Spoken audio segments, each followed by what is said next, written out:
आणि भावार्थ. अभंग 134. चाल केलासी मोकळा बोल विठ्ठल वेळोवेळा.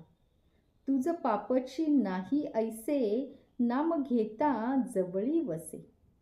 पंचपातकांच्या कोडी नामे जळता न लगे घडी.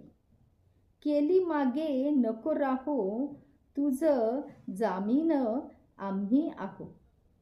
करो तुझ जी करवती अनिक नामे घेऊ किती. तुका म्हणे काळा रीग नाही निघती ज्वाळा. अनेक वेळा विठ्ठल विठ्ठल असे नामस्मरण कर. चल ताबडतोब दुष्कर्मातून मोकळा होशील. जवळ राहणारे असे एकही पाप तुझे नामस्मरण सुरू होताच उरणार नाही. पंचमहापातकांचे पापे केवढीही कोट्यवधी जरी केलीस तरी ती एका नामस्मरणाने एका क्षणात जळून जातील. मागे काही पापे तू केली असशील, पण तू आता राहू नकोस. त्या सर्वांच्याबद्दल मी फार तर जामीन राहील. तुला हवीत तेवढी तू पापे कर.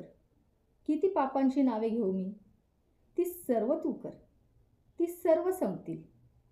आणि तेव्हा तुकाराम महाराज म्हणतात, व पापे जळून भस्म होतील.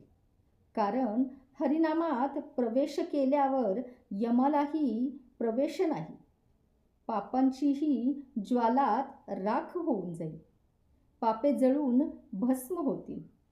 कारण हरिनामात प्रत्यक्ष यमही जळून खाक होईल.